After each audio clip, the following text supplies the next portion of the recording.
hello and welcome to Polity Matters. My name is Ben Ratliff, and I'm joined as always by my good friends Scott Edberg and Jared Nelson, and our friend of the show and friend of ours, Steve Dowling. And we're pleased to tell you that General Assembly is over. Oh wait, no, it's not. It hasn't even begun. But we're going to talk about it today.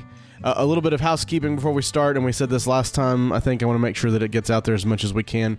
We will have swag at General Assembly. We're going to have normal kind of stuff like we had last year, but this year in particular, we have t-shirts. They are first come, first serve, but if you find us at General Assembly, the chances are that we will have something we can hand you. And so please look for us, and supporters, take note that this is the kind of thing you get dibs on. So if you haven't heard from me, reach out and let me know your t-shirt size, and we will set one aside for you. And this should be an encouragement to those of you who don't support the show, that this is a perk you can get. We don't make promises to do this all the time, but this year we were able to get y'all some shirts, and we're excited about them. They're fun. You will enjoy them. It seems that the PCA podcast world has determined to beckon the arrival of General Assembly with more episodes on the GA than can ever be listened to before the GA. I think every day there's a new episode of something out on General Assembly. And so we're just going to jump on the wagon. Last week, you would have heard us talk about all 50 overtures with Alex Ford, but now we want to ask about the week of General Assembly in particular. And so last year, we did a slow walkthrough each day. We had an episode for each day, and you could go back and listen to those if you want to. But this year, we're going to speed things up. So I'd like to welcome you to your crash course on the week of PCA General Assembly. We're just going to work through and talk about what happens when we're there together. Generally speaking, the week is structured sort of committees at the front end and assembly at the back end. The big meeting, at least. And so Monday, Tuesday, you have several different things going on, and I'm just going to kind of give us an overview and let the guys jump in and fill us in on why some of these things are important. But registration, overtures, and committees of commissioners on Monday and Tuesday, depending on your schedule. There's seminars that happen Tuesday afternoon. But let's just talk about everything sort of before that first worship service, guys.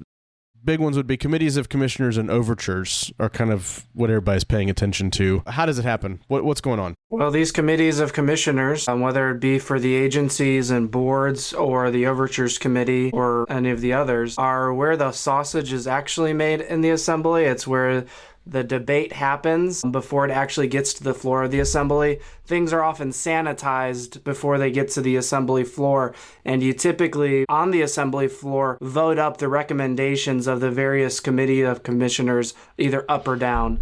And so a lot of the work for the assembly is actually done in some ways prior to the assembly on that Monday and Tuesday, where men fly in a little early. They debate the language of the overtures and their recommendations of the overtures, and perhaps even provide minority reports for the assembly to actually consider. But once you get to the assembly, you're just voting things up or down, or you have a few other options. But all of that work happens prior for the most part. Yeah, and I'd encourage people that the first time that you're going as an elder, as a commissioner, that you get onto a COC, even if you've never been before, because you'll feel like you've actually done a little bit of work, and get on a COC that's not going to be controversial. Usually, there's some COC that has something that's happening, or some permanent committee. I mean, PCA Foundation actually was an interesting one year, but usually if you get on something that's like the foundation or Geneva benefits, you learn a little bit more about the denomination, and you can go from there.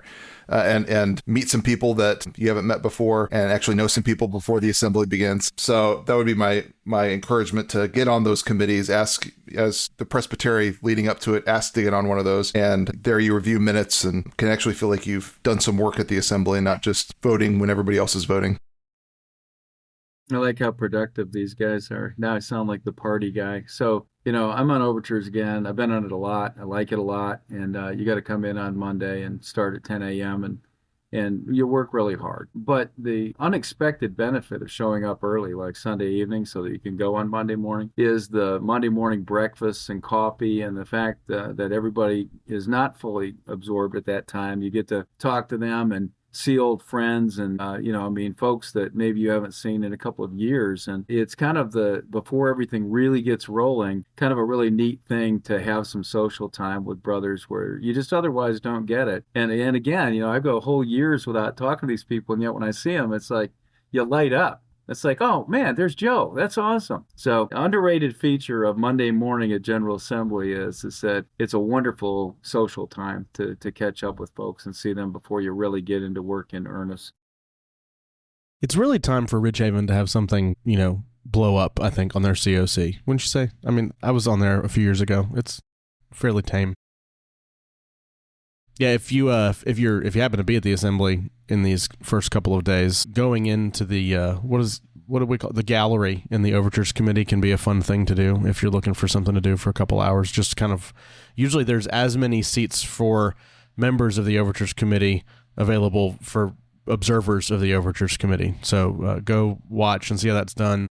Especially if it's your first time, that actually will give you a sense of how the assembly floor will go to a degree. You'll see the process happening and Robert's enacted, and that can be a helpful primer getting ready to go into the floor. This year, I was trying to think through Monday night. I think this year last year there was a Millennial Forum put on by some guys, and this year they've changed it to the Next Generation Forum. So I guess they've got something going on with like Star Wars and Star Trek, like Millennium Falcon kind of sounded like it last year, and Next Generation, this year's Star Trek thing. So that's Monday night. There's probably some other things that happen Monday night. Tuesday morning, Overtures continues. There's other COCs that meet. There's board meetings. Different committees are gathering. Seminars. We just got the list published today as we record on June 3rd. So I haven't had a chance to peruse the list of seminars yet. But on Tuesday afternoon, from about 2:30 to 4:30, there's 2 blocks of seminar times, and I think there's usually like 20 in each block. I think you can pick something to attend, and it's just different people from different places connected to the PCA that are teaching on various subject matters, and you can take your choice and go find something you want to listen to. And any of y'all involved in any seminars this year? I didn't see your names. I know Jacob Gerber, we were big fans of Jacob Gerber's seminar last year on parliamentary procedure, where they all, it was basically just cosplay, right? Of some kind of like session meeting or something. Yeah, he did a presbytery of some fake existence, and yeah, that was good. I tend to not go to any of these things, and so I can't tell you about the quality of any of them except for that one that I attended. That was my favorite seminar ever. That was great. Jacob Gerber, amazing. It was the best. Yeah, this year I see Greg Beal is going to be there. So if you're looking for something, he's going to be on the seminar list there. So that's the one that I've highlighted so far. So make sure you find the list and look at it and figure out what's going on. We'll try to put a link in the show notes. But just a reminder, you can go to pcaga.org and see pretty much all of the things that we're referring to, the docket. You probably can't get a hold of the Commissioner's Handbook through the website, but I'm sure if you know somebody, you can text or email them, and they would be happy to send you a copy. I don't think it's illegal to do that.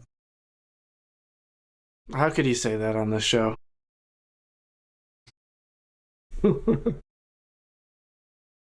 Then everything really gets going Tuesday night at 6 o'clock with the musical prelude and the opening of the General Assembly at 6:30. There's a call to order, which, Steve, you will be calling us to order at 6:30 on Tuesday night this year. Yeah. I hear good things about the preacher that night, too. Yeah. Oh, yeah, who's that going to be? I heard he's a rank amateur. That's what I heard. And you know what? I validated it. But he picked an easy text, though, so no big deal. Well, it's all of Revelation. I don't know if you saw that in the agenda. I figured I'd just take it all on at once, solve that issue for everybody in the denomination. Well, when it takes you 40 minutes to read the whole passage and then just a couple minutes of explanation, it's a pretty solid approach. You've heard me preach. That's what I do. For those who are, most of you listeners probably know what we're talking about. The previous year's moderator has the privilege of preaching the opening worship service. And Steve, I'm encouraged. I like it when ruling elder moderators will exhort, preach, whatever word you might want to officially use. I appreciate y'all's labors in that regard. I still remember Howie's sermon on heaven from several years ago. That was very encouraging. That was memorable. Yeah. But then the assembly, we I guess it says we reconvene technically after the worship service, a little bit after 8 usually, for several very important things. And this is where we want to highlight. Tuesday night is very important to the whole meeting of the assembly. You do not want to miss Tuesday night. It can be really easy to think, go to the worship service, take off. Don't do that. Stay around for a couple hours because there's important things that happen. Jared, can I press on you? What are the important things that are happening Tuesday night that we need to be aware of?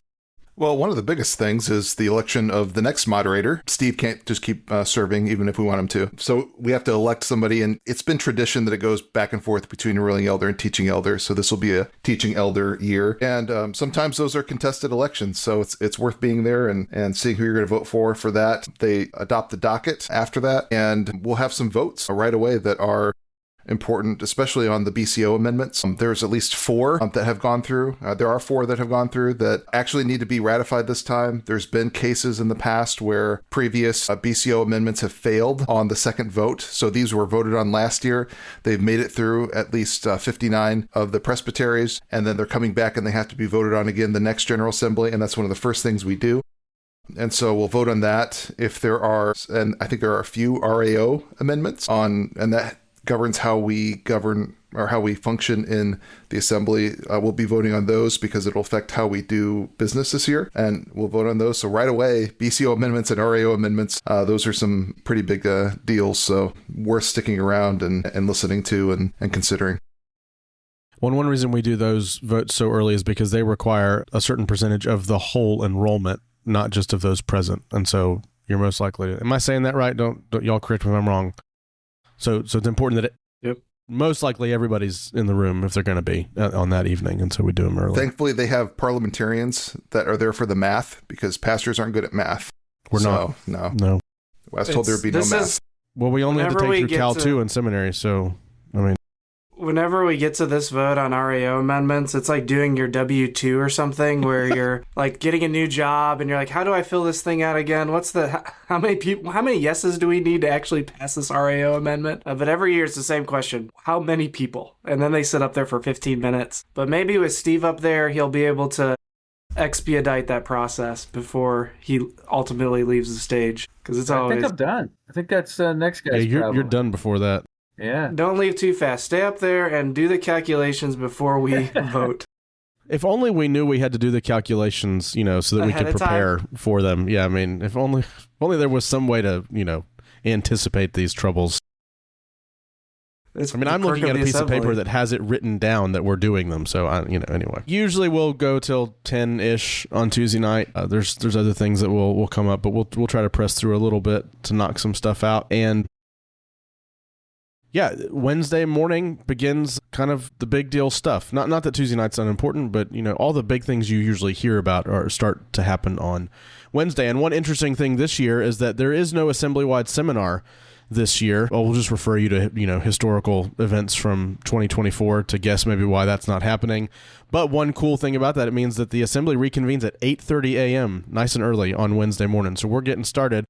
It might not save us from going into Friday, depending on how RPR goes, but we are getting started at 8:30 with RPR reports. And I don't want to keep talking, so somebody else might want to fill folks in. RPR has the potential to be, what word do we want to choose to use? Potential to be exciting, energetic, drudgingly fatal, energetic. Jared, okay.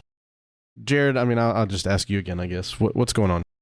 Well, there's been a report that's come out of By Faith, so you can read that to see what some of the issues are going to be coming up on RPR. But there were multiple notices of the possibilities of minority reports. Those don't always happen. Sometimes people say, I only got 2 people to join me, so I'm not going to do the report. But there's the potential of quite a few minority reports. And this is reviewing what the presbytery's minutes had in there and seeing if they're going to ask for a response, not necessarily a citation yet, but ask for a response over some irregularities there. Usually on technical things, those don't get debated, but on exceptions people take for ordination or issues of that there's a few of those that may come up. Again, you can read By Faith and get a little bit of a update on what those issues might be.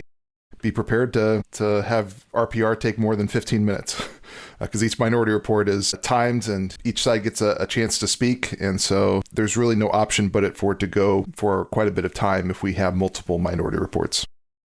Yeah, RPR is probably the least sanitized part of our assembly, where you can make motions and substitutes and edit away that whole, it's 300-page report.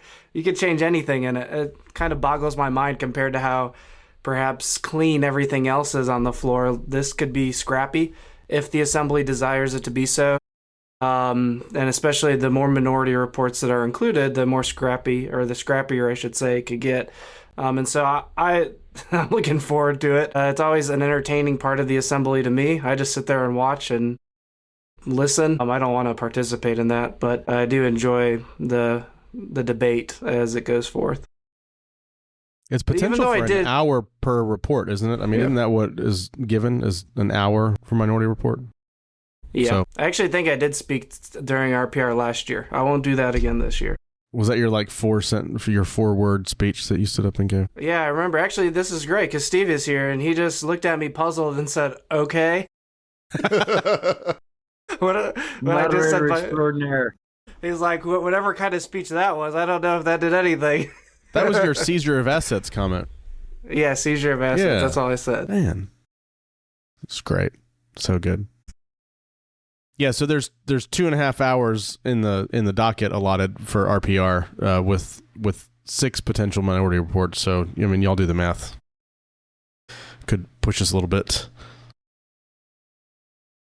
Yeah. Anyway, then we get into the.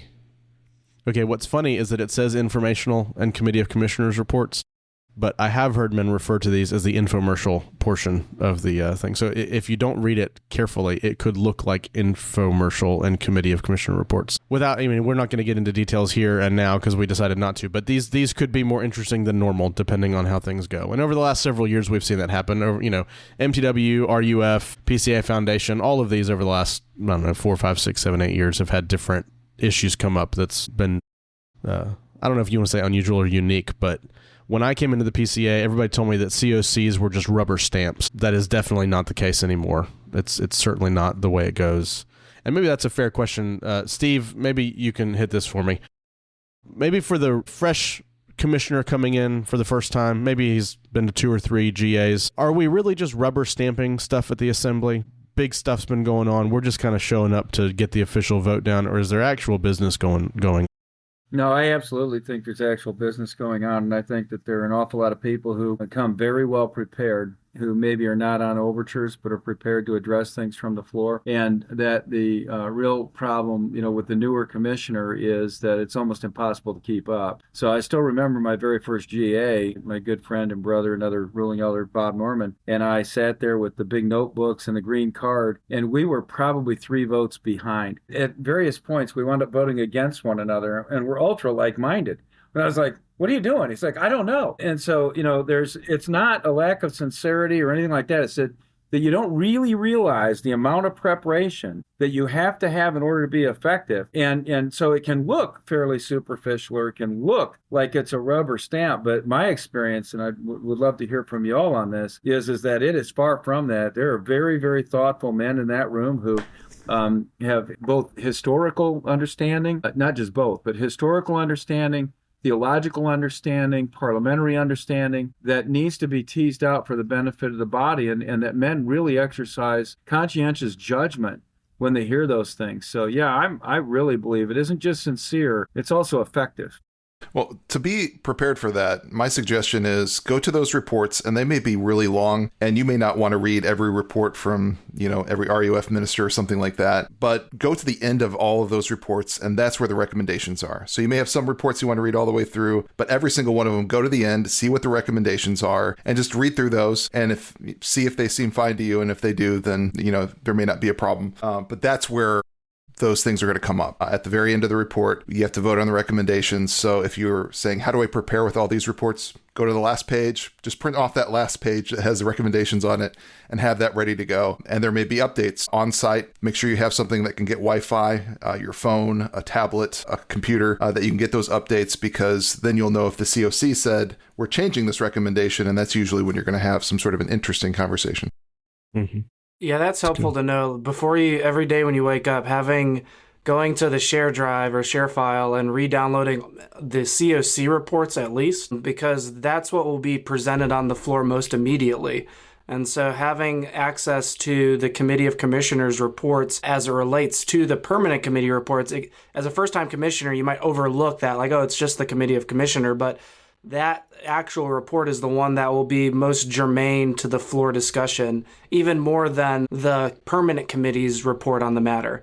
The permanent committee might ask for to substitute their recommendation in, but the Committee of Commissioners is actually what the discussion will be on the floor. And so having that accessible and findable very quickly is just better for your life. Otherwise, you'll get lost. You'll get 3 or 4 votes behind because you're like, I'm in the permanent committee's recommendations, but they don't line up with the recommendations we're currently debating. Well, it's probably because you don't have the COC's report before you. Well, as we continue working our way through, so these the permanent committee and committee of commissioner reports will, I guess they're only committee of commissioner reports, will continue on as long as they take. I think on the docket they go through Thursday morning. Wednesday night is, the most important part of the whole assembly is for elders to hang out and eat food together.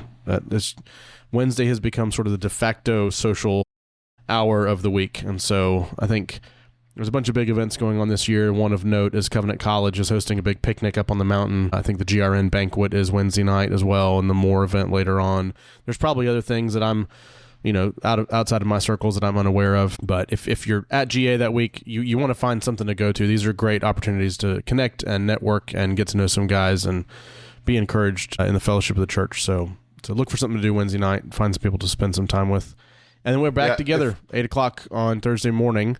And the big thing to note on Thursday morning is the special order at 9:30 when NOMCOM comes to report. This may be the most significant business that takes place in one of the shortest amounts of time at the assembly. I mean, it is like, we'll take, 20 votes maybe all together in the course of like 12 minutes, and it is just back to back to back to back. So on Thursday morning, what Scott just said is really important. Thursday morning, make sure that you've downloaded or find a copy of the NOMCOM report that will include any floor nominees so that you can start getting ready to know who you're going to vote for. Yeah, I like to go through that report and just circle, like I look at the 2 different bios, circle the guy that I'm wanting to vote for, and then when it comes up, I'm not as frantic because I'm just like, oh, I circled that. I already did the research on that. Don't wait until you're asked to vote between 2 names that just appear up there. You're going to have a bio that's 100 words long that you're going to be able to look through beforehand. So look at that Thursday morning especially. Yeah, if you don't know, you guys have voting recommendations on who I should vote for on the NOMCOM this year? Text me that morning, Scott. I was going to say, if you're unfamiliar with names, it is very likely that most men will not be familiar with all of the names that come up. And so it is not bad for you to ask people about the guys' names. If you see a guy from Florida and a TE in Florida, text him. Hey, what do you know about this guy? Figure out who these guys are so you can vote. I heard I'll just say his name. He won't care. David Strain was talking about this one time not long ago, and he said, we shouldn't treat these like we're choosing between the best of 2 evils, or even that one of them could be bad and we only want to vote for the good one. And if you don't know either of them, don't vote. No, you should vote. These are elders in good standing in the church. These are the men that Christ has called. We should feel comfortable voting and trusting the Lord with the results. And so vote. Figure out who you want to vote for, but vote. It's a good thing to do. But don't miss it. 9:30 on Thursday. You want to make sure you're in the room. You want to make sure you're prepared. Steve, you got any thoughts on NOMCOM issues? Not particulars. I think that's really good advice, though, about preparing, because as you rightly said, I mean, it's fast and furious, and I mean, it's up, the names are up, the vote's concluded, next vote, bang, bang, bang, and it is one of those places where you can kind of get lost. So being aware ahead of time seems to me to be very sage advice. My favorite time during NOMCOM is when no one gets a majority and you keep voting on the same names over and over again. That's my occasionally favorite. You'll get 3 or 4 guys that you've got in the same slot, and it just goes. I know you said that ironically, Scott, but I actually have enjoyed that a few times. I mean, because I've seen them where they've gone from what looks like a clear winner to the guys off the docket, numerically as you vote down, and people go, okay, not him, then him, as they get reduced. Yeah, it's kind of wild. I remember one of my first GAs, this happened for SJC, and there was like 3 or 4 people for the same slot that were up. And after a couple rounds of voting, one of the guys went to the microphone and said, I'm one of those names on there. Can you please take my name off of there so that we can get to somebody? I'm like, and that's the person we probably should be choosing because he's a good man.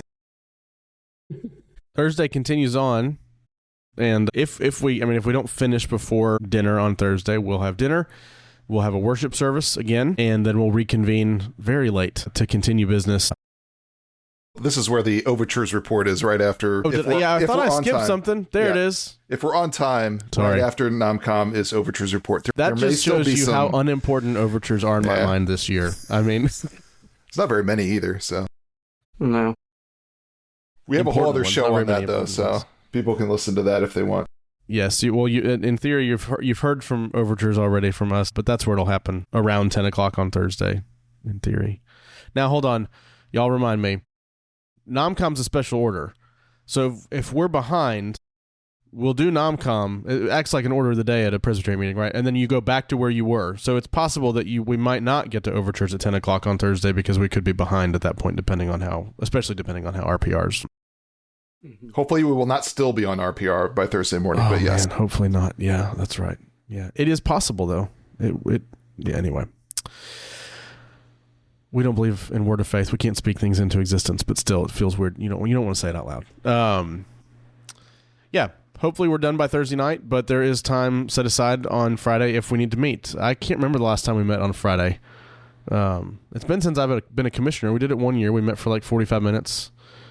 Because there was I think it was Randy Pope did like a devotional that morning. Might have been 2019.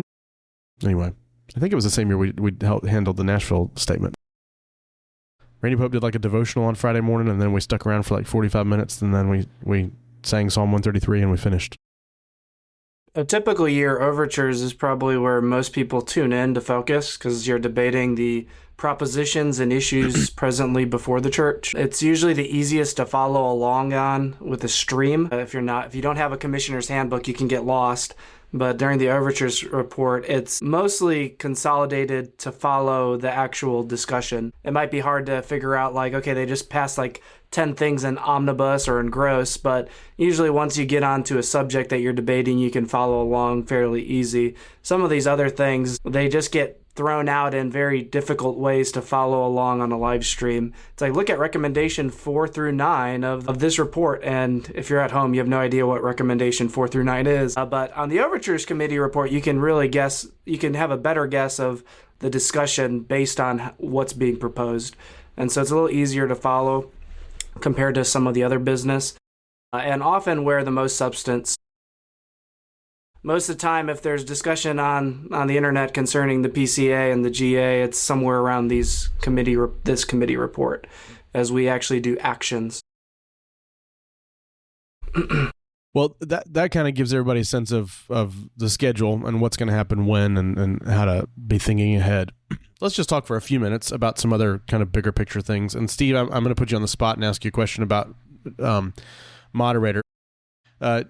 As last year's moderator, what would you say to those of us commissioners who are sitting in the hall?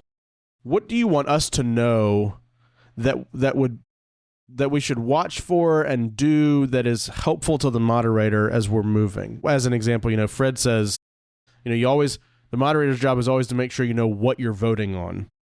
So obviously you want our attention as we're doing that. Maybe this is too broad of a question, but I'm going to throw it to you and see what happens.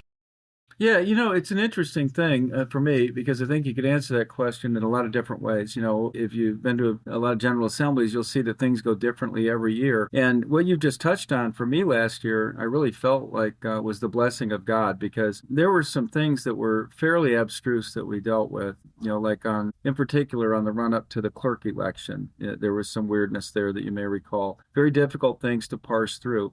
And I had the benefit of a group of brothers that just seemed to me to be extraordinarily compassionate and kind at offering help.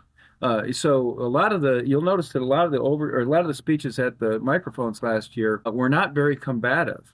I mean, many of them were very, very just helpful at increasing the understanding so that the brothers knew what they were voting on, which made it very easy for me to summarize and make that happen. So to be honest with you, what I'd like to see is that again. I'd like to see that every time because it not only makes things easier for the moderator, but in my mind, it's such a picture to the world of what we're there for. Ben said earlier, there aren't bad guys and better guys that we're voting on here. Maybe it was Jared who said it, but we are all brothers, and the passions that we share for things, we may not agree on those passions, but the fact that we are passionate and that we're passionate for Christ, I think, is worthy of respect and worthy of consideration, and we need to nurture it and be thankful for it. And when we operate from that kind of perspective of affection and love and trust, it just seems to me to change the whole complexion of it. So to take that meandering answer and distill it, I'd say I would hope that what we would get out of the assembly is what I saw last year, which was just this kindness in the way that the brothers not only dealt with affirming their argument or disputing another part of the argument, but also just adding information for clarity and so on, because to me it created such a sense of harmony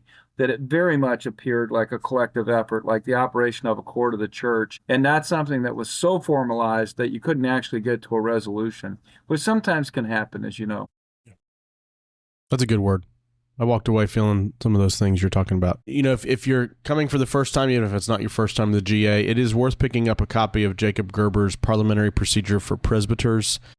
Jared's holding it up to the camera that nobody's listening can see. Sorry, as you held it up, I forgot that we were an audio podcast for a second. But that's worth grabbing a hold of. It is a fairly quick read, and you can tuck it in the front pocket of your BCO or even just next to your iPad if that's what you're using to read your documents. It is very handy, especially if you're watching and trying to pay attention. It can help you understand what you're observing, even if you're not going to engage in debate or stand at a microphone. Just trying to look through some of these notes we've got, guys. Any tips for using the microphones well? If somebody dares to stand up, I've never spoken at a GA mic before, but it seems like people are jostled when it happens. Ooh, I've got two. Yeah. The first thing is to step right up to that microphone. And the reason for that exhortation is because everybody in the building can hear you, even if you're a little distant from the microphone, except the moderator, the timekeeper, the clerks, and all those people up front. We literally cannot hear a thing unless you're in that microphone because we're getting it through the monitors. And the other thing, in addition to stepping right up to the microphone, is I forgot. Sorry. So only one thing. That's how important that was. It was a good thing. Yeah, it was a good one. I mean, I got all bent on that. That was yeah. There is like a jarring part of the microphone because there's a feedback delay that you'll hear your voice a few seconds after you speak. And so it's like you're on the phone with someone and you can hear yourself through their microphone and it jars you. And because of how loud it is on the assembly floor, that's why people look shook as they speak into the microphone because they don't prepare to hear themselves blasted in their own ears. And so you have to prepare your will to overcome that and to ignore it. It's like a screaming child during a worship service, except it's your own voice, and you just got to power through it. So it's kind of like what preachers do, right? You drop that line and then you pause. Yes. Like cornstarch in the graveyard. Pause. Oh, man. If you're going to GA, guys, don't just show up and wing it. Even a couple hours of prep ahead of time is going to be better. I mean, will just be of infinite value to you. You know, scan the commissioner handbook. Jared's talked about, find the ends of those committee reports, look for the recommendations. If it's your first time serving on overtures or on a different committee of commissioners, go to the briefing, listen, get the instructions. Those of us who've gone to COCs several times, over the years, we usually skip the briefings at this point, but it is it's a helpful meeting to go to. Make sure you have a copy of the Book of Church Order available, ready to go. And I think I'm going to ask you guys for other advice. So be thinking for a second about what else you might advise men as we're approaching General Assembly. But I would really encourage everyone to keep General Assembly in prayer. I think we can get really focused on the business, and it's all on the internet, and it's all on social media, and it just doesn't ever really feel very spiritual. But this is Christ Church, and we ought to be in prayer for these things. We ought not think that just because the grassroots stuff is very important, that the stuff at GA is not. We should pray for it as fervently as we pray for our congregations and our presbyteries. So spend some time in prayer. Set aside some time in the next couple weeks. I guess when you're hearing this, it might just be another week or so. Pray for the moderator, whoever he may be. Pray for the matters that you're aware of already. And as you hear about them on the floor that week, spend time in prayer those mornings and evenings as we work through the business. What else, guys? Anything else lingering on your minds that we would want to get people thinking about? I would say if you are going you're thinking about speaking at GA, or there's a matter that you're really exercised about, to first read Fred Greco's. He has 2 different articles on when to speak, and to help a little bit with that. And then also think, I should not speak 3 or 4 times at GA, especially if it's like your first or second GA. Pick 1, maybe 2 things that you're interested in. Write down talking points. These are the things that I think really need to be said. And then while you're waiting, you might hear those things said and say, hey, I can sit down. Somebody already said that. It's popular saying that sometimes debate goes long at GA because everything's been said, but not everybody has said it. Well, be the person who realizes when something's been said. And if you don't have to wait and see how people conduct themselves, see how arguments are won. If you're angry, probably not going to win. If you are clear and reasonable and to the point and articulate, then you'll make a contribution. You know, Jared, that's a really good word. And what I'm about to say is not to contradict that in any way. I agree with you 100%.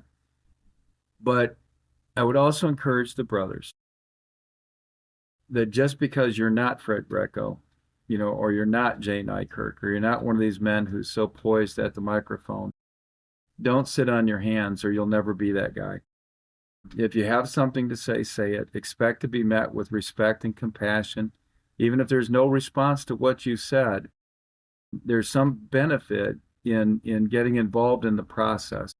Again, what Ben said, I agree with 100%, but just don't fall over the edge and not participate because you're new or you're too nervous or whatever else. Believe me, we've all been there. We've all stepped up to the microphone for the first time, and it's very intimidating because you assume that everybody in that room is smarter than you, and in my case, that's true. So you got to do it, though. And if you're ever going to be effective and participate, you got to step up to the mic. I've heard that the moderator nominee this year might be unopposed. Jared, is it you? I mean, is that? No. And I heard that wrong? It's not Definitely Jared? not. Okay. Oh, anyway. I'd vote for Jared. I'd vote for Jared. Anything else, guys? It's a short episode compared to what we've been doing lately. If you have a first-time RE with you, as I will this year, make sure that you're showing them around, helping them out. Don't just dump them somewhere. So I plan to have a ruling elder with me most of the time. So if you are into biking, come up and talk to us, and he'll be interested to talk to you. Or baseball. That's what my RE is into, and I don't know much about either of those, so help me out. Yeah, that's good advice. Sorry, Scott. No, you go ahead. In light of that, including your RE in all the things that you're signing up for. And so if there's a dinner that you're thinking of going to, forwarding that link to them, making sure that they have access to the commissioner handbook, making sure they have access to the various events. Pastors are typically pretty plugged into everything, and they're seeing friends and they're signing up, and ruling elders don't always have those connections, especially first-time ruling elders. And so making sure that you're as inclusive with those who are coming with your party or entourage, I think makes it a better experience for them and will make them more excited to join in the future as well. Entourage. Well, mine was more important than Scott's. I was going to remind everybody to bring their swag bags because there's all kinds of cool stuff there. Oh, yes. Get the exhibit hall and get there early so that you can get... There used to be mints that RUF would hand out, but I haven't seen those in a while. But we didn't talk about mugs, exhibit hall at all. Yeah. Mugs, T-shirts, candies. Free books. Little books. Some good books have been handed out for free there. Yeah, or to buy. Or to buy. Yeah, it's a great selection to buy. Yeah. You need your swag bag for that, too? Almquist, his commentary is going to be on sale at GA for the first time. Yeah, and from what I can tell, it's going to be a commentary on the whole book, not just on the form. So that's cool. I'm hoping they're selling a PDF of it somewhere because that's more convenient. Either that, or it needs to be in a binder bigger than Morton Smith's binder. That's all. It's either bigger or a PDF. Well, anything else? This has been fun. This is kind of very low-key casual. I actually feel maybe a little excited about GA now that we've had this conversation, whereas before we started, I was ready for it to be over. But I think maybe it'll be fun. It'll be good to see you guys. And, yeah. So let's, I don't know, I'm trying to think about it. As the moderator would say at the adjournment of the General Assembly, this podcast is over. Thanks for joining us. Our great thanks to our friend Steve Dowling for joining us. We are always glad to have you, brother. Listeners, if you're interested in learning more, you know where to go. You can check out the show notes. You can go to politymatters.org. We actually will have some show notes today with some links for you to go to some of the things we've talked about. Make sure you're following us on Twitter and Facebook at Polity Matters, and be sure to subscribe in your podcast app of choice. And if you have questions or comments, you can contact us at politymattersfeedback@gmail.com. There is a link below where you can support our work, and as it turns out, that might get you some different kinds of swag in the future at some point. So be sure to think about that and consider helping us out. Thank you again, listeners, for spending your valuable time with us. Until next time, say goodbye, gentlemen. Bye. Goodbye. Y'all take care.